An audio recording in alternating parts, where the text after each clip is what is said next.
teman-teman penyandang disabilitas dan ingin melukiskan kembali senyum-senyum di wajah mereka dengan mengajak mereka untuk buka bersama serta memberikan sedikit kado lebaran. Dan kami juga ingin menyalurkan amanah dari sobat-sobat Risma dari tahun yang lalu untuk mengikuti program kami, yaitu Suaraku untuk Tunanetra yang sudah berupa audiobook yang insya Allah dengan pemberian kita tersebut bisa menjadikan Ramadan kita pada tahun ini lebih indah daripada tahun-tahun sebelumnya. Oleh karena itu teman-teman sobat-sobat Risma, bagi sobat-sobat yang ingin berdonasi bisa melalui rekening Bank Syariah Indonesia dan ShopeePay yang telah tertera pada poster di webinar kita sore hari ini. Dan donasi ini nantinya akan kami rupakan menjadi satu set audiobook, speaker plus flash disk, paket buka bersama, lalu paket kado lebaran untuk teman-teman tunanetra. Insya Allah seperti itu, sobat-sobat Risma. Dan insya Allah juga semoga dengan sedikit bantuan kita, sedikit donasi yang kita sampaikan ke teman-teman penyandang disabilitas, akan Allah balas dengan kebaikan dan pahala. Amin amin ya robbal alamin. Baik, di sini saya akan membacakan susunan acara pada sore hari ini. Yang pertama yaitu pembukaan, yang kedua yaitu pembacaan tilawah, dan yang ketiga yaitu pemaparan materi yang insya Allah akan disampaikan oleh Mas Fahmi Anggriawan. Dan yang keempat ada sesi tanya jawab, dan yang terakhir adalah pembacaan doa sekaligus penutup. Baik, untuk memperlancar webinar pada sore hari ini, kita buka webinar Ramadan Get Point, peluang usaha hadir, pahala mengalir dengan membaca basmalah bersama-sama. Baik, ke acara yang selanjutnya yaitu pembacaan tilawah yang akan disampaikan oleh Akhi Afif. Kepada Akhi Afif kami persilahkan.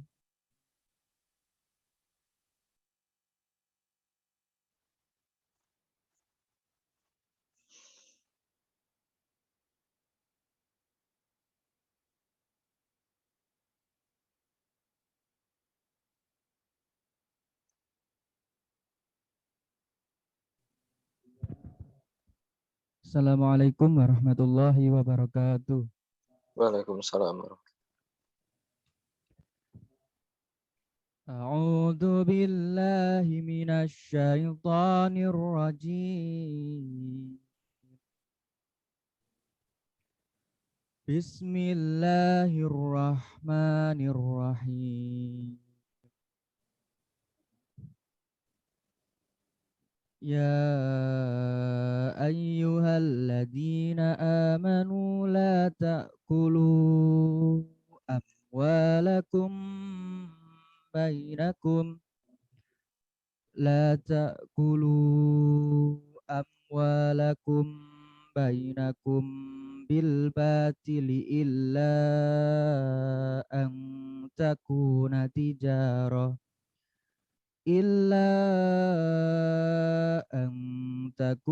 تجارة عن تراض منكم ولا تقتلوا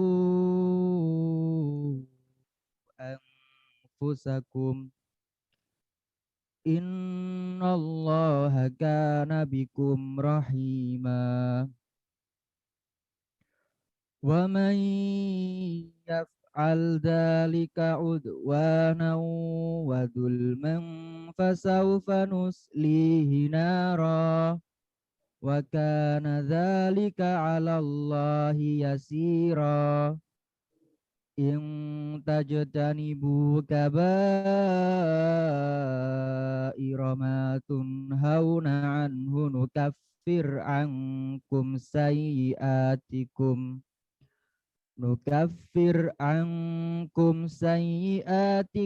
وندخلكم مدخلا كريما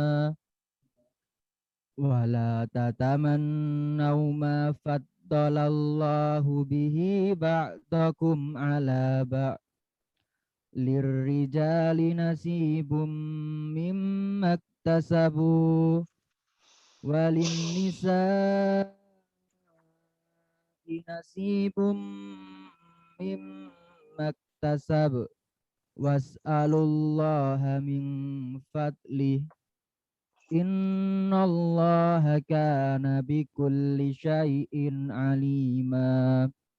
Wassalamualaikum warahmatullahi wabarakatuh. Waalaikumsalam.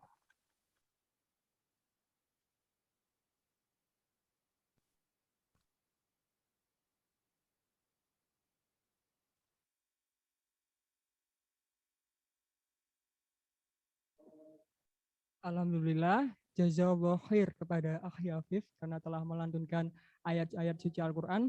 Semoga Akhi Afif yang membaca dan kita semua yang mendengar mendapatkan pahala dari Allah Subhanahu wa taala. Amin amin ya rabbal alamin. Sebelum ke acara selanjutnya, saya mewakili rekan-rekan dari Remaja Islam Masjid Al-Falah Surabaya juga ingin mengucapkan banyak-banyak terima kasih atas partisipasi beberapa media partner yang telah mendukung untuk mensukseskan acara webinar kali ini, yaitu kepada Project Baik, Maratus Salihah, MRI, Remas An-Nur, Remas Al-Falah Burneh, Remas Kreasi Banjarsari, Live for Ummah, UKKI Ubaya, dan UKKI Untak. Terima kasih kepada beberapa media partner yang saya sebutkan. Semoga dengan kerjasama ini akan semakin menambah rasa silaturahmi antara kita. Amin amin ya rabbal alamin. Baik, acara selanjutnya yaitu sambutan yang insya Allah akan disampaikan oleh Mas Alvan. Kepada Mas Alvan, kami persilahkan.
Cek,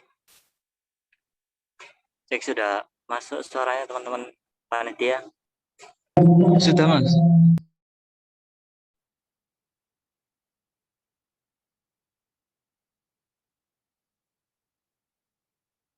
Assalamualaikum warahmatullahi wabarakatuh. Waalaikumsalam. Di sini saya mewakili Ketua Risma sekaligus Ketua Pelaksana acara kali ini. Alhamdulillah, yang terhormat, saya ucapkan selamat datang kepada Mas Fahmi selaku narasumber kita hari ini. Assalamualaikum Mas Fahmi. Waalaikumsalam. Dan juga teman-teman sekalian ya yang sudah gabung di Zoom kali ini. Jadi sekilas tentang materinya ya, saya mewakili panitia mau menjelaskan sekilas tentang kegiatan ini, yaitu tujuannya adalah untuk membuka wawasan bagi teman-teman yang mungkin ada yang terdampak secara ekonomi dengan adanya pandemi kali ini. Harapannya bisa menemukan peluang-peluang baru untuk memperbaiki ekonominya masing-masing seperti itu. Jadi di sini narasumbernya juga seorang pengusaha yang bisa dibilang sukses ya, banyak cabangnya di mana-mana, Mas Fahmi. Dan juga di samping itu kami juga mengadakan galang dana juga dari teman-teman buat galang dana khusus untuk tunanetra ya. Jadi kita pengadaan audiobook. Jadi bagaimana buku itu bisa dinikmati juga oleh teman-teman tunanetra gitu ya. Dan juga bukber bersama teman-teman tunanetra, dan juga yang terakhir bingkisan ya, bingkisan puasa seperti itu. Ya harapannya kenapa tunanetra ya? Karena saya kira masih jarang ya yang menyentuh sampai ke tunanetra, terkhusus tunanetra. Jadi harapannya melalui kegiatan Risma ini juga bisa membantu teman-teman tunanetra yang masih belum banyak program pemberdayaannya atau program yang membantu mereka seperti itu dari yayasan-yayasan yang sudah besar. Dan juga harapannya teman-teman juga bisa mengambil sebanyak-banyaknya manfaat dari acara kita hari ini, materi kita hari ini. Yang terakhir juga, apabila ada salahnya dan kekurangan dari panitia, saya mohon maaf sebesar-besarnya mewakili panitia. Akhir kata, semoga dimudahkan teman-teman sekalian. Wassalamualaikum warahmatullahi wabarakatuh. Waalaikumsalam warahmatullahi wabarakatuh.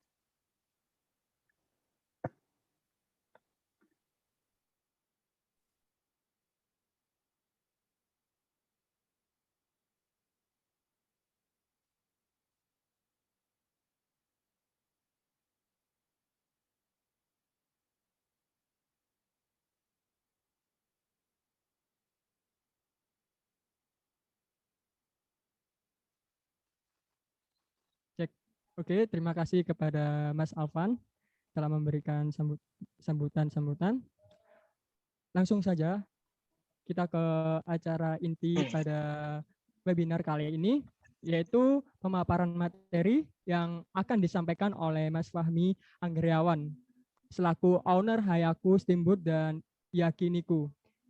Nah, webinar kali ini kita akan membahas tentang Ramadan Get Point, peluang usaha hadir, pahala mengalir.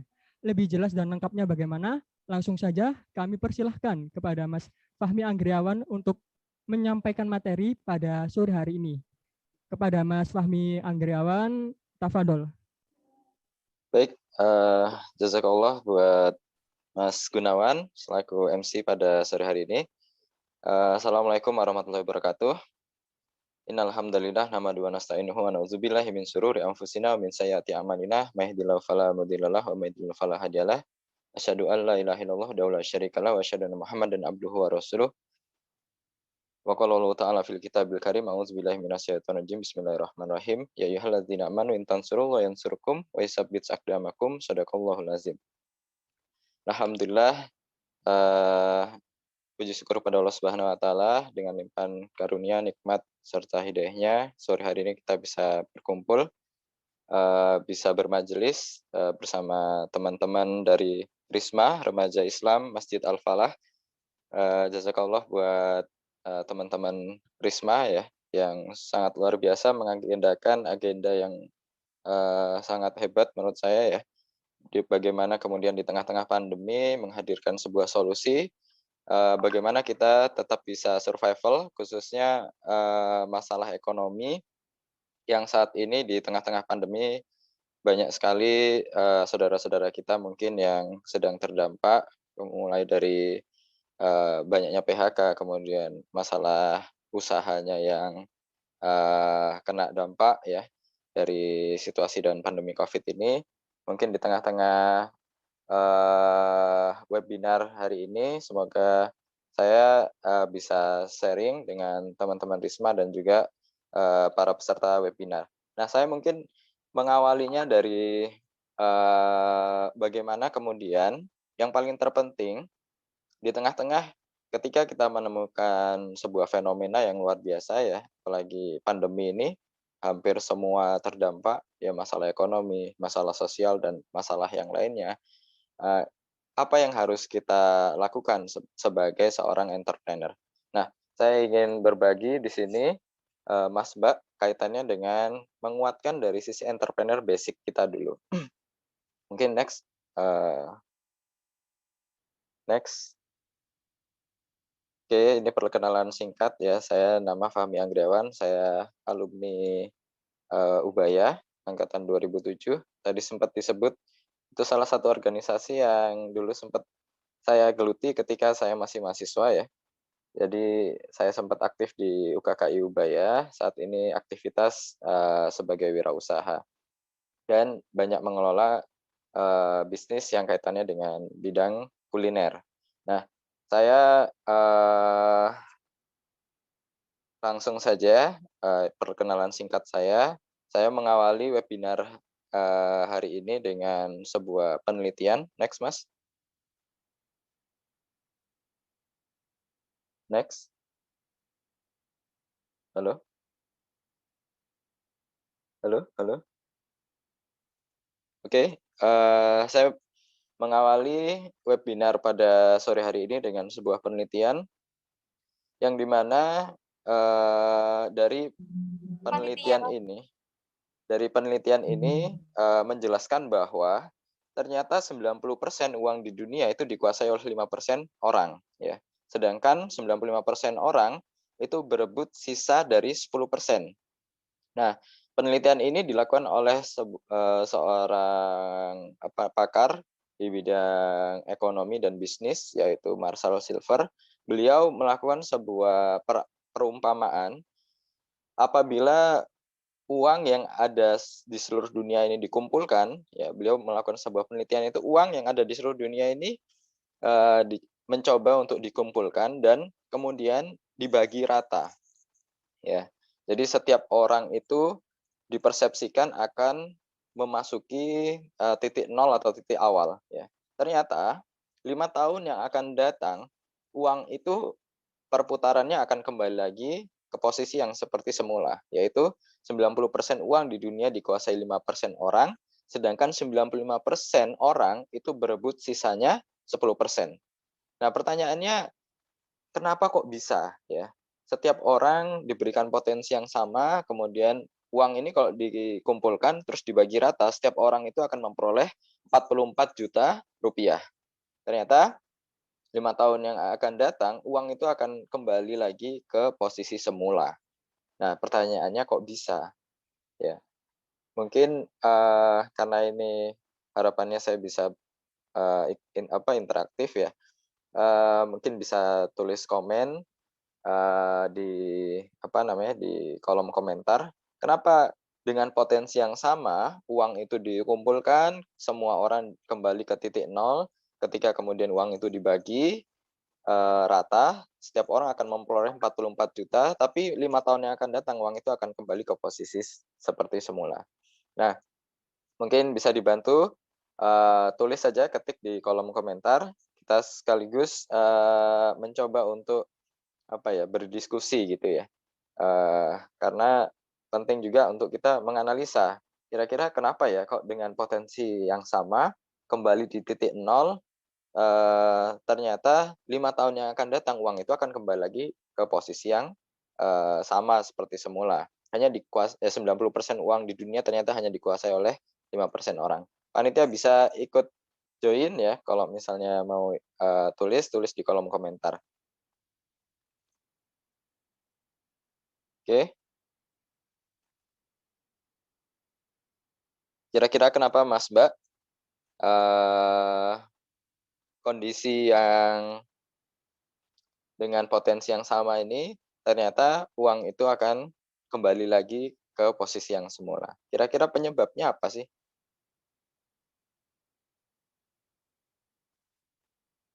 Oke, ada yang mau berkomentar dari panitia juga monggo, atau dari peserta webinar. Oke, saya lanjut ya. Masih belum ada ya, nanti kita ke depan akan banyak diskusi. Semoga ini juga menjadi webinar yang semi workshop ya, dan bisa teraplikasikan secara langsung. Ini ada yang jawab, pengeluaran lebih besar dari pemasukan, Kak. Oke, good. Nah, kembali lagi bahwa karena semua hal berputar. Oke, good. Yang lain? Nanti sambil dipikirkan matang-matang, kira-kira kenapa ya kalau misalnya dengan potensi yang sama kembali ke titik nol, tetapi 5 tahun yang akan datang ternyata kondisi itu akan kembali lagi seperti awal. Nah, hal yang paling penting di sini yang harus kita ketahui adalah yang membedakan itu adalah mindset ya, atau cara berpikir. Nah, saya belum Mas, belum apa namanya, masih di sini. Saya menyampaikan bahwa ada gaya hidup atau pola hidup atau perilaku seseorang yang ini perlu kita kaji ya, karena mindset ini menentukan. Nah, gaya hidup yang pertama itu adalah gaya hidup pola orang kelas bawah.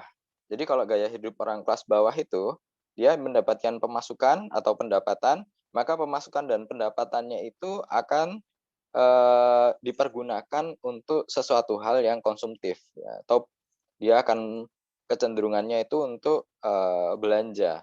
Nah, misalnya mungkin Mas Mbak, saya kasih semua potensi yang sama 44 juta. Kira-kira apa yang ada di dalam pikiran Mas dan Mbak ketika mendapatkan uang 44 juta?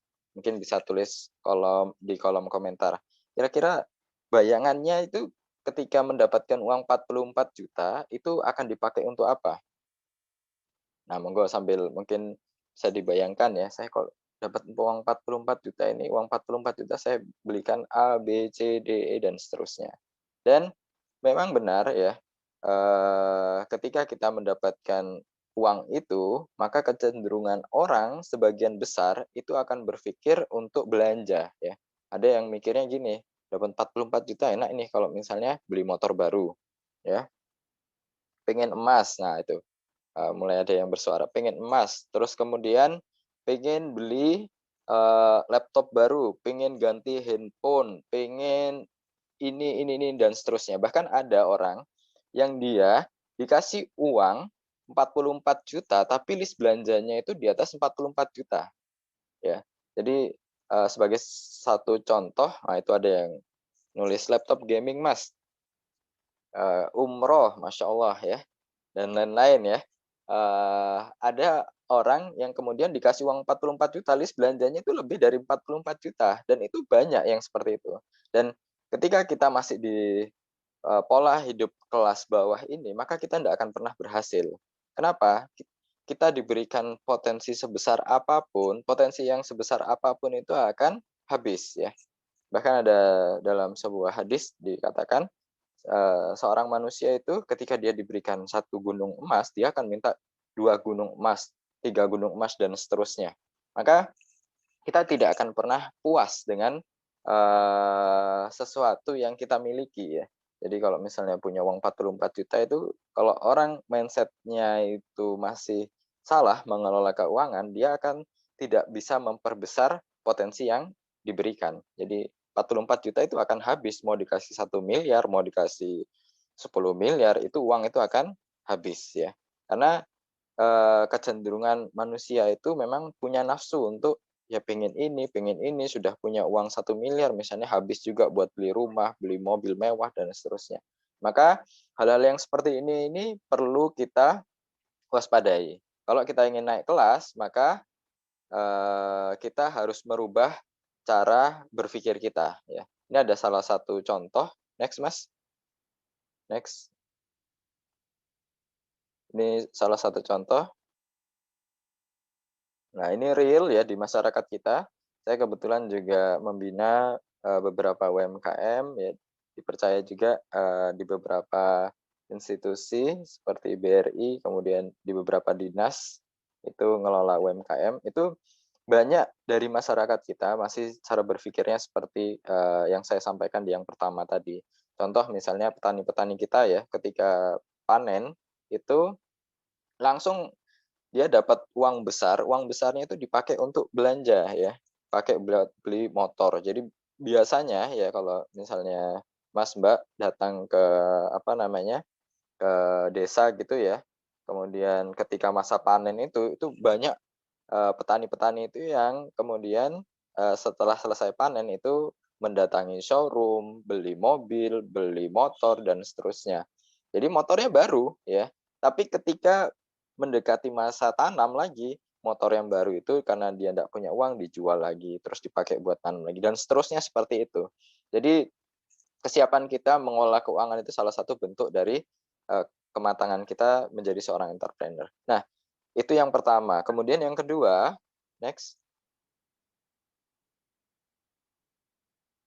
Nah, yang kedua itu gaya hidup pola orang kelas menengah ya. Jadi kalau yang tadi itu adalah gaya hidup pola orang kelas bawah, kalau yang kedua ini mulai satu step lebih maju ya. Kenapa? Karena dana yang mereka dapatkan itu larinya kedua sumber. Jadi yang pertama belanja, yang kedua itu liability ya. Nah, ada perbedaan yang mendasar. Itu di sebelah kiri ada kolom aset ya. Nah, ada perbedaan yang mendasar antara aset dan liability ya. Nah, sekarang tulis di kolom komentar bedanya apa sih aset sama liability. Monggo, ini tidak ada salah benar ya. Jadi semua bisa nimbrung untuk memberikan kontribusi jawabannya. Tulis di kolom komentar kira-kira aset bedanya apa sih dengan liability? Aset yang dimiliki, oke. Berarti kalau liability nggak dimiliki. Atau seperti apa? Nah, yang lain mungkin ada jawaban lain. Apa sih perbedaan yang mendasar antara aset dengan liability? Saya kasih, aset uang murni kita, ya. Ini ada jawaban dari Mbak Ulif. Aset itu harta kita, oke. Masih seputar itu ya. Nah, sekarang saya kasih salah satu ilustrasi. Kalau saya punya mobil, ya, mobil saya dipakai sendiri, itu kira-kira masuk aset atau masuk liability? Tulis di kolom komentar. Saya ulangi ya. Kalau saya punya mobil, kira-kira mobil yang saya pakai untuk sendiri itu masuk aset atau masuk liability? Oke, sudah banyak yang menjawab itu masuk aset ya. Aset ya. Oke, ada yang jawab liability ya. Nah, jawaban yang benar adalah ada yang jawab lagi liability lagi ya. Nah, sekarang saya kasih pertanyaan lanjutan. Kalau saya punya mobil saya itu saya pakai buat Grab, saya rentalkan, kira-kira masuk aset atau masuk liability? Kalau yang pertama tadi, kalau saya punya mobil saya pakai sendiri, itu masuk mana ya? Pertanyaan yang kedua, saya kasih clue yang kedua. Kalau saya punya mobil itu dipakai buat nge-Grab, kemudian saya pakai buat saya sewakan, itu masuk aset atau liability? Oke. Nah, ini sudah mulai mengkerucut ya. Jadi perbedaan yang mendasar itu terletak atau tergantung terhadap fungsi penggunaan ya. Jadi kalau kita punya barang kita itu kita pakai sendiri itu menjadi sesuatu yang liability. Tapi ketika barang yang kita beli itu menghasilkan sesuatu lagi, maka dia akan masuk ke aset. Nah, itu perbedaan yang mendasar. Jadi dari sini sudah mulai tergambar ya. Jadi orang yang pola hidup kelas menengah itu rata-rata dia investasinya ke belanja sama liability. Tetapi berbeda dengan orang gaya hidup kelas pola atas. Next. Nah, kalau gaya kelas hidup pola atas seperti apa sih? Jadi kalau kayak gaya hidup pola atas itu adalah ketika kita punya pemasukan, ketika kita punya potensi dana, maka dana itu larikan semuanya ke aset. Punya mobil, mobilnya dipakai buat rental, disewakan ke orang, kemudian dipakai buat nge-Grab. Jadi sesuatu hal itu barang yang kita belanjakan itu dia menghasilkan sesuatu lagi. Punya rumah, rumahnya dipakai buat kos-kosan, dipakai buat disewakan dan seterusnya. Nah, orang-orang dengan gaya kelas atas itu rata-rata itu berpikirnya itu adalah semua pemasukannya itu dipakai untuk belanja aset ya. Misalnya tadi sebagai contoh atau gambaran ketika uang ini dikumpulkan kemudian dibagi rata, setiap orang itu akan memperoleh berapa tadi? 44 juta. Nah, orang yang gaya hidupnya itu kelas atas, itu dia akan berpikir bahwa 44 juta ini kira-kira baiknya saya belanjakan apa sehingga dia bisa menghasilkan sesuatu yang menjadi pemasukannya. Misalnya 44 juta. Kalau misalnya 44 juta itu dibelikan rombong mie ayam misalnya, maka 44 juta itu kira-kira bisa jadi berapa rombong sih? Kan gitu. Misalnya, oh rombong itu harganya berapa ya? 2 juta, ya. Nah, begitu dia kalkulasi 2 juta, itu 44 juta itu dapat berapa rombong? Oh, berarti dapat 22 rombong, kan gitu ya. Nah, 22 rombong mie ayam atau baksonya itu dikelilingkan, ya. Maka setiap bulan satu gerobaknya atau rombongnya itu akan memperoleh lagi misalnya katakanlah 1 juta rupiah. Maka dia punya 22 rombong dalam satu bulan itu dia bisa memperoleh pemasukan lagi sebesar 22 juta rupiah. Nah, ketika dia mendapatkan 22 juta rupiah itu dia berpikirnya create aset lagi. Dia belikan lagi rombong. Wah, akhirnya dari bulan pertama dia bisa belanja lagi rombong sebesar 22 juta itu berarti bisa berapa? 11 rombong. Total dia punya 33 rombong dan seterusnya seperti itu. Maka yang terjadi dalam waktu yang sangat singkat sekali itu dia bisa memperbesar aset harta dan kekayaannya. Maka kita harus belajar dari orang-orang gaya hidup pola ke atas ini. Jadi ketika teman-teman, Mas, Mbak punya sesuatu atau punya pemasukan pendapatan, maka berpikirlah larikan ke aset, larikan ke aset. Nanti akan saya jelaskan bagaimana perjalanan hidup saya juga ya di dunia wirausaha. Saya kebetulan mulai start bisnis itu usia 19 tahun ketika masih kuliah di semester 5. Nanti akan beberapa saya share pengalaman saya. Next. Jadi dari situ kita bisa menarik sebuah kesimpulan ya bahwa mengubah mindset kita itu menjadi sesuatu hal yang penting, apalagi ketika posisi pandemi ini ya. Nah, ke apa namanya, semua perilaku kita, keputusan kita itu sebenarnya dipengaruhi seperti halnya dengan gunung es ya. Jadi kalau kita ngelihat orang memiliki sikap, perilaku, atau membuat sebuah keputusan, itu semuanya itu dipengaruhi oleh bagaimana dia memperkuat knowledge-nya, ya. Bagaimana dia memperkuat skill dan habit-nya, bagaimana dia memperkuat keyakinannya, nilai-nilainya, memperbaiki lingkungannya, dan identitasnya.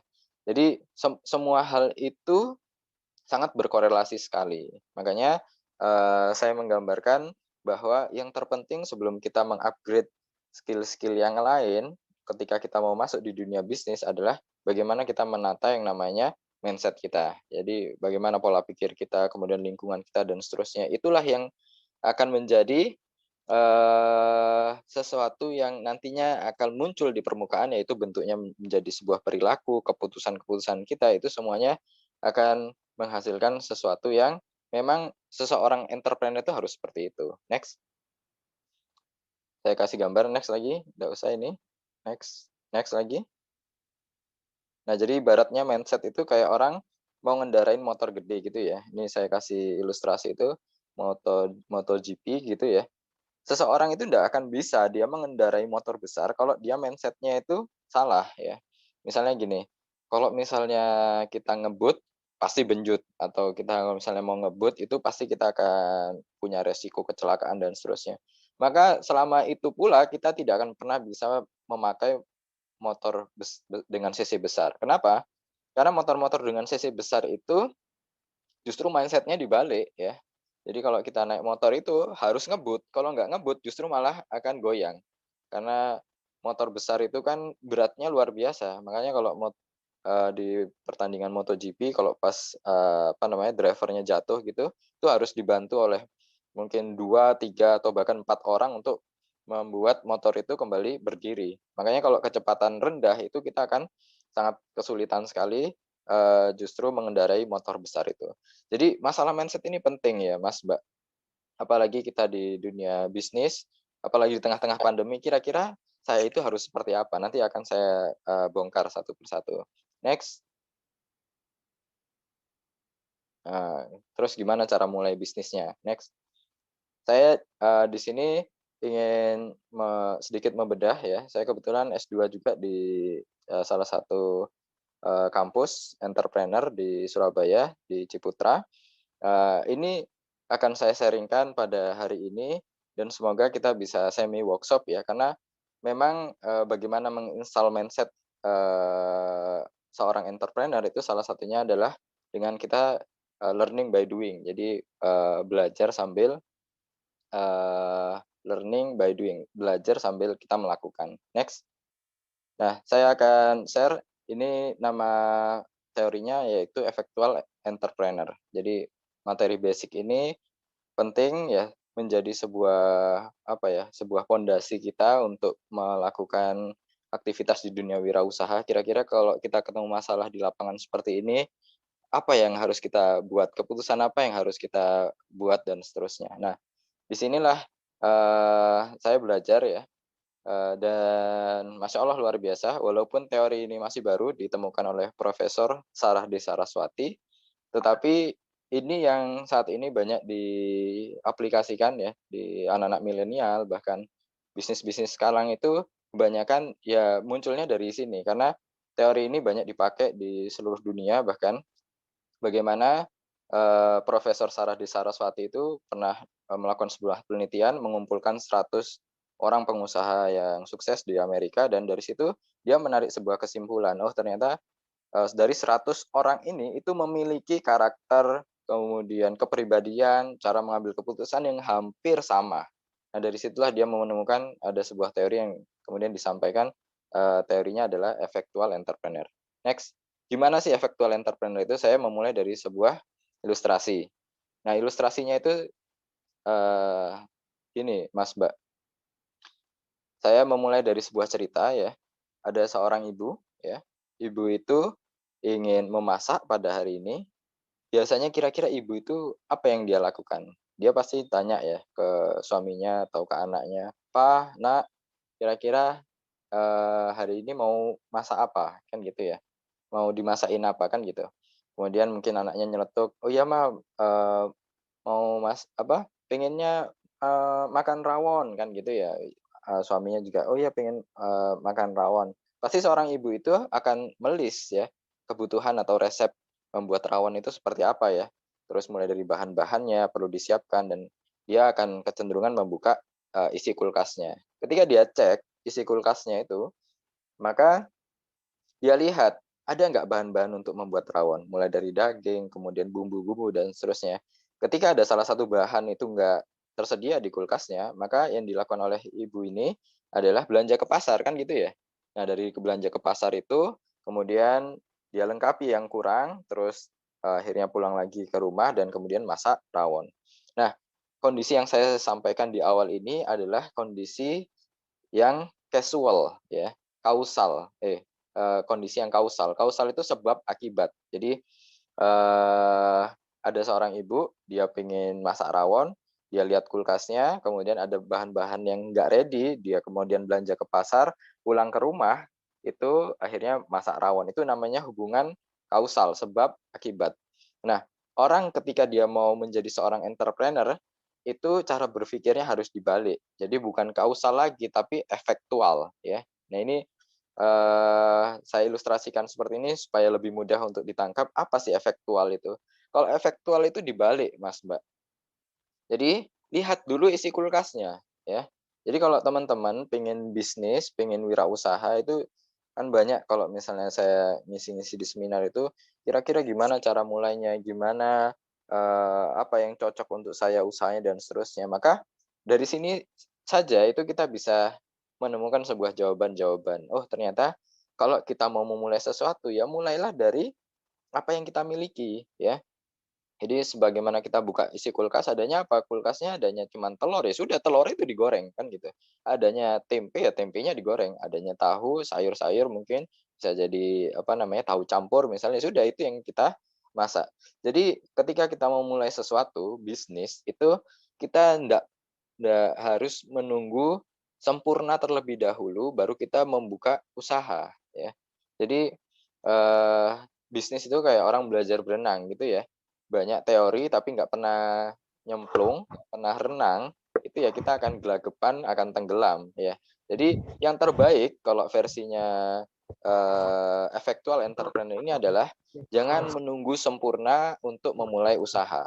Jadi mulailah sesuatu yang kita miliki. Nanti saya akan jelaskan ada beberapa prinsip ya dalam berwirausaha yang harus kita harus kita kuasai atau harus kita implementasikan ke dalam kehidupan kita. Nah, next.